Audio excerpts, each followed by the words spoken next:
మళ్ళెటు ఈ హామీలు నెరవేర్చే పరిస్థితి లేదు కాబట్టి వీటన్నిటి నుంచి డైవర్ట్ చేసే విధానం గొడవలు పెట్టుకొని భయపెట్టి నిన్న చాలా మంది పెన్షన్ తీసుకున్నారు పాపం.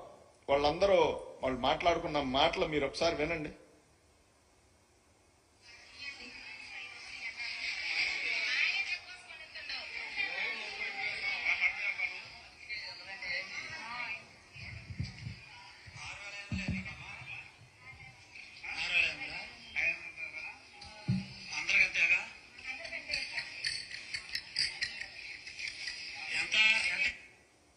అంటే పెన్షన్ 7,000 అని చెప్పారు, చాలా చోట 6,500 అట్లా రకరకాలుగా పంచారు. దాని మీద విశ్లేషణ చేసుకొని ఎందుకు ఈ తప్పు జరిగింది, ఎవరు చేశారనే దాని మీద కఠినమైన నిర్ణయాలు తీసుకోవాల్సిన మీరు ప్రజలపైన ఓట్లేసిన వాళ్ళపైన కక్ష తీర్చుకోవడం, ప్రతిపక్ష నాయకులను అనగదొక్కాలనుకోవడం ఎంతవరకు కరెక్ట్?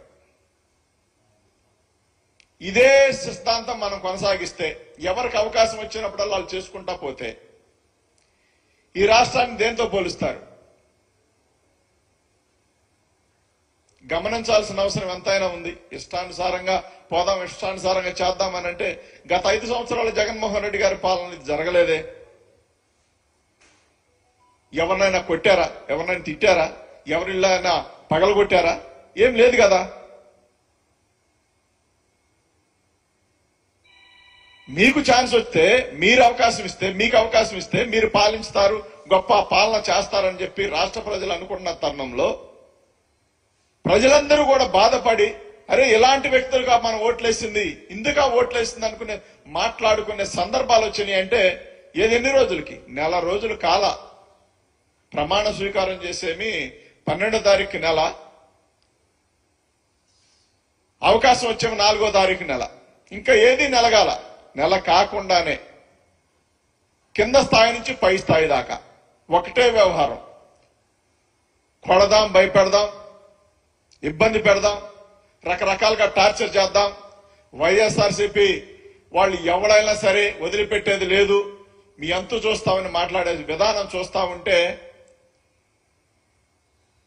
ఎవరి ఎంత చూడాలన్నా ప్రజలకు మాత్రమే సాధ్యం.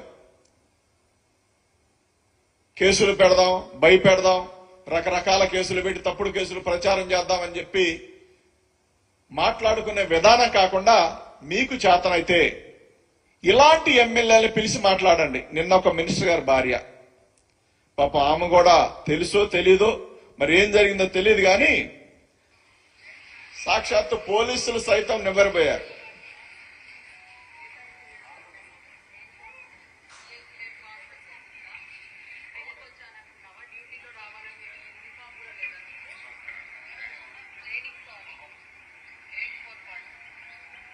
విన్నారు కదా.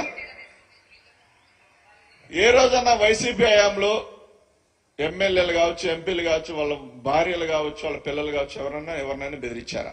ఈ ద్వారంలో ఇందాక సాక్షాత్తు బిల్డింగ్ పగలగొట్టడానికి జేసీబీలు వెళ్తా ఉంటే పోలీసులు అడ్డుకున్నారు.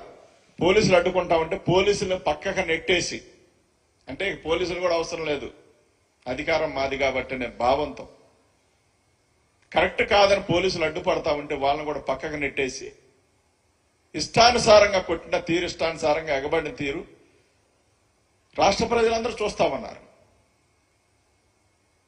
అరే 5 ఏళ్లు ఛాన్స్ వచ్చింది, గొప్పగా పాలన చేద్దాం, మళ్ళీ 5 ఏళ్లు అడుగుదామని పక్కన పెట్టేసి ఇక ఎటు అబద్దాలు ఆడాం కాబట్టి ఛాన్స్ రాదు కాబట్టి మనకు చేతనైంది, మనకు పగున్న వాళ్ళందరి మీద పగ తెచ్చుకుందామని భావం ఏర్పరచుకున్నారు. చూసారా? కరెక్ట్ పాలసీ కాదు. నిన్నగాక మొన్న మహానుభావుడు రాజశేఖర రెడ్డి గారి విగ్రహాన్ని వేమూరు నియోజకవర్గంలో తగలబెట్టిన విధానం, ఇవన్నీ గమనించండి. ఎక్కడ పడితే అక్కడ అల్లరి చిల్లరగా తప్ప, దుర్మార్గంగా తప్ప, మీ గురించి మంచిగా మాట్లాడుకొని అరే వీళ్ళు కరెక్ట్, వీళ్ళు పర్ఫెక్ట్ అనుకునే పరిస్థితులు ఉన్నాయా?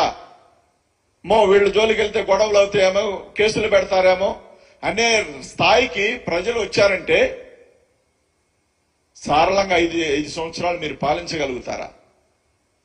ప్రజల్లో వ్యతిరేకత అనేది స్టార్ట్ అయితే మీరు నిర్మూలించగలరా? ఇప్పటికే మీ ఎదురుగా చాలా సమస్యలు ఉన్నాయి. ముఖ్యమంత్రిగా ఉన్న చంద్రబాబు నాయుడు గారి ఎదురుగా చాలా సమస్యలు ఉన్నాయి.